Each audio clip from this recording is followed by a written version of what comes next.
So I just went thrifting.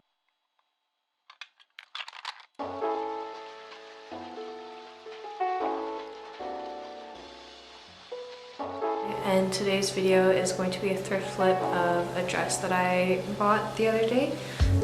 If you guys haven't seen my thrifting haul video, then I'll put a card up at the top of the screen.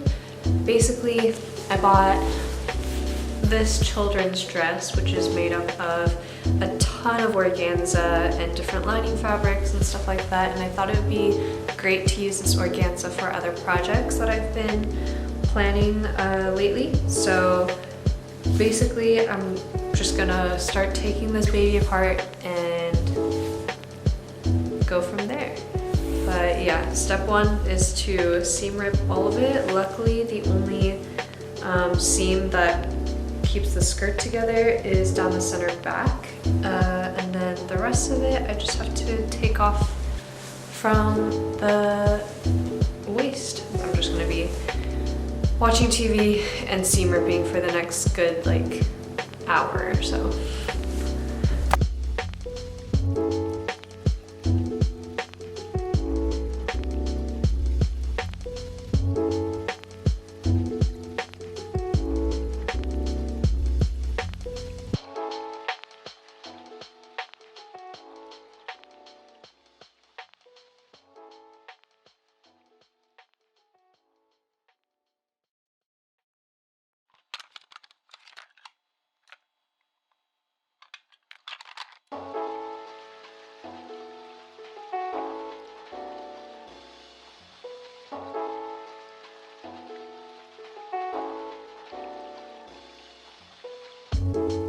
Now that the fabric is cut out, I'm going to go ahead and iron out all of these wrinkles so that it lays flat when I'm cutting out the pattern pieces.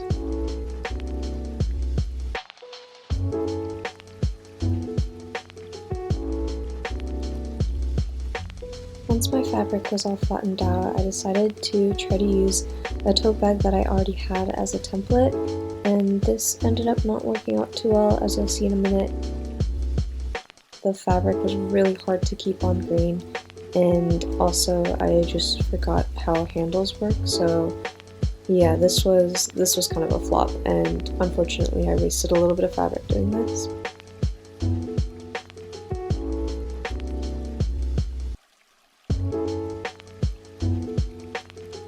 Moving on to the proper way, I made an actual pattern for the tote bag, and I used some weights that I found around my apartment. So my Google Home Minis, my box of pins, my phone, and our TV remote are what I had. So I used those as paperweights to make sure that the fabric wouldn't shift underneath the pattern as I was cutting. Honestly, you probably should pin it, but I was just so lazy. It was like 11 p.m. at night. But it also turned out okay, so I think it's fine. So now I'm just going to pin my two pieces together. Whether it's right side or wrong side, it doesn't really matter with this fabric because there isn't really a right side or wrong side. So I'm just going to pin all around the edges and sew at a 1/4 inch. I will be using French seams for this since I actually don't have a serger right now and I was too lazy to make bias binding.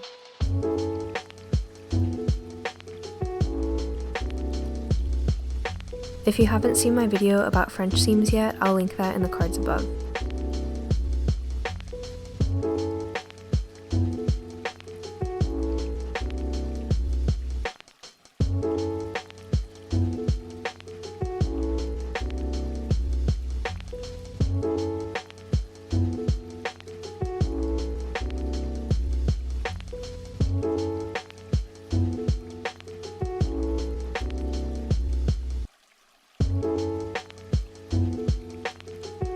So I forgot to film this part, but I did use French seams to attach the ends of the handles together as well.